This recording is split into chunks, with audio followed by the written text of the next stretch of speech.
Welcome back, friends. Today I'm going to be ranking the books that I read during September. As always, let me know in the comments down below if you have read any of these books and your opinion on them, as well as what you have been reading lately. And if you are new here, hi, welcome. I'm Theresa. I'm obsessed with all things beauty, art, Disney, and books. And those are the type of videos that I do post here. If you would like to hang out every Monday, Wednesday, and Friday, hit that subscribe button and ring that bell before you leave here today. That way YouTube will let you know each and every time I upload a new video. So last month, I didn't read as many books as I usually do. I only read 5.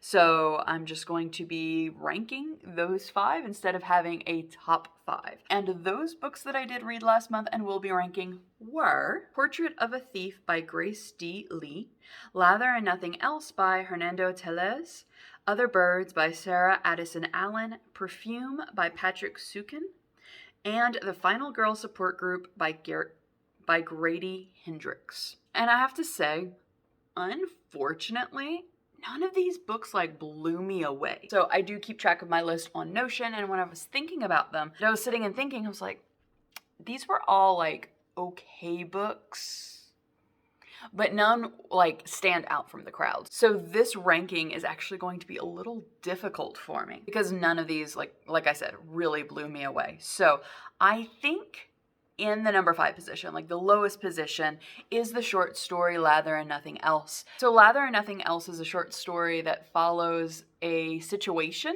that happens between a barber and a chief officer in a political group that is going around killing off all of the rebels. And the barber is part of that rebel group, and the whole thing is pretty much in his head. And to be honest, I read this because I assigned it to my students because I wanted to test to see if they understood irony, which great, they did.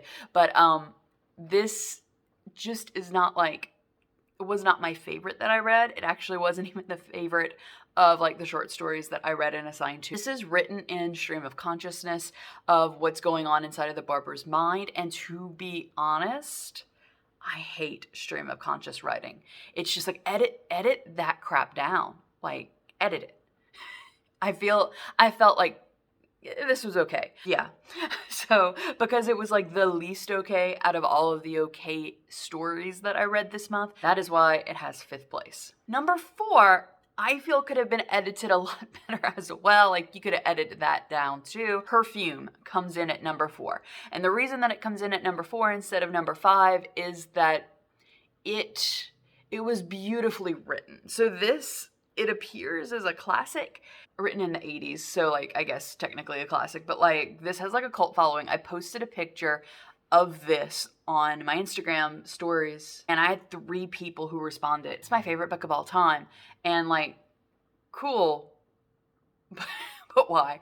So Perfume follows the story of an orphan who has a heightened sense of smell, and he goes to any means, and I mean any means, to make a perfect perfume.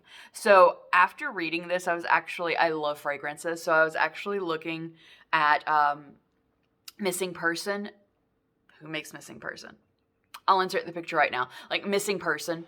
That's the perfume that's supposed to smell like someone you've missed, or anyway, it has a cult following. It's always sold out places. But one of the comments or reviews of that perfume was, this kind of reminds me of in that book when that guy was trying to make the perfect perfume. And now that I've read the book and I've seen that, I don't want the perfume, because I wanted the perfume, but I don't want the perfume now. So mainly in Perfume, the main character, who's that guy who's going about to make the perfect perfume, becomes a serial killer to make that perfect perfume. So I'm a huge fan of watching true crime documentaries, all of that. I think it stems from reading all the Nancy Drew novels whenever I was growing up. But I'm not sort of person, but this was an intense book. This was intense. And it was a slow burn of a novel, and I think that's why it is so low on the ranking, because it was such a slow burn sort of novel and kind of boring towards the beginning. The author really goes into a lot of detail and uses really flowery words, and it was kind of okay, I could appreciate it. I thought it was really well written, but sections, in my opinion, just should have just been chopped out and left. The real intense portion didn't come until part 3 and 4. So like the tail end of the book. They were very short sections. But like the detail and what this guy did, like I don't want to spoil it, but the way this guy made the perfect perfume. Like this was my face, and I've been thinking about it. So I mean, like maybe this was a good book because I read it over a week ago. Like I finished reading it over a week ago, and it's still in my head. That I'm like,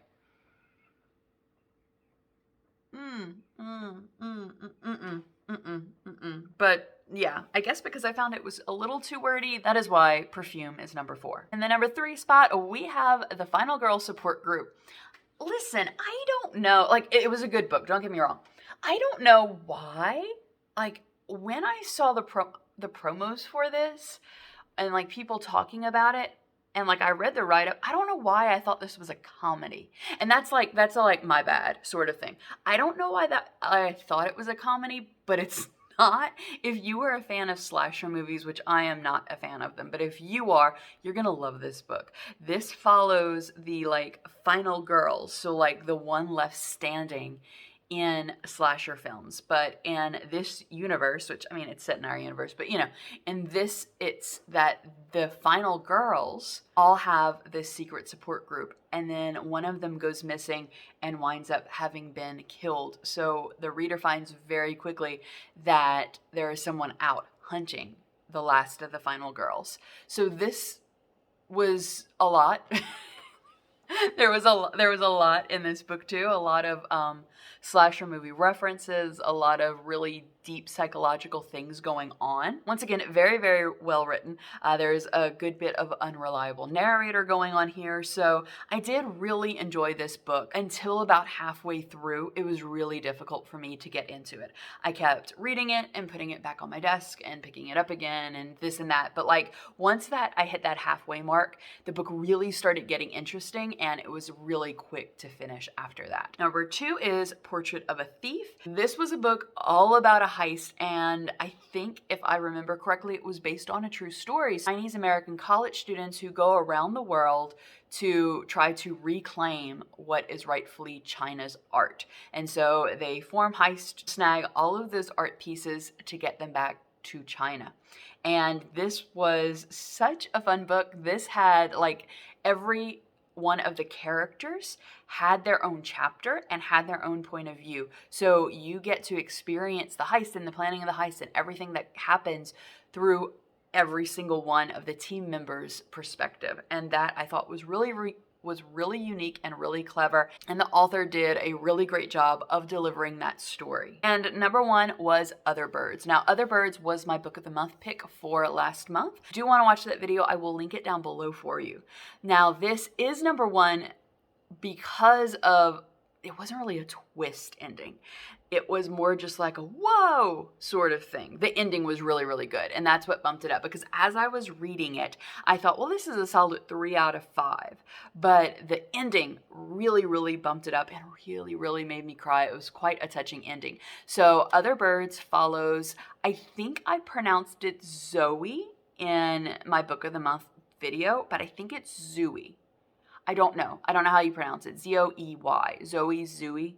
But this character inherits an apartment unit from her late mother. She goes and she lives there, and she meets all of the very vivid characters who are living in the complex, some of which are alive human beings and some of which who are ghosts. And this just painted a really beautiful, fanciful world that is also set in reality, because it's like set in a real life scenario, and just it deals with a lot. It deals with family traumas, the fallout of having been in cults, some psychological issues as well, and just about what how can I say this? Like, what a burden it is holding on to things, and what a relief it is once you let it go. And I think that is the ending of the story. The ending of the novel is all about a lot of these characters just letting go of the things that they've just held on to. And I think that's what made me cry, because it was just such a beautiful, like, oh, Okay, such a beautiful ending to the story as a whole. The author really did a good job of tying up all of these different storylines all together in a nice little bow. So that is why Other Birds gets the #1 spot in last month's countdown. So that is it. That's a lot shorter of a list than I had in August, but I hope you enjoyed this ranking nonetheless. If you know somebody who loves book talks, make sure you share this video out so they can enjoy it as well. And I thank you for spending a little bit of your day with me. I hope you have a wonderful rest of your day, and I'll see you in another video. Goodbye.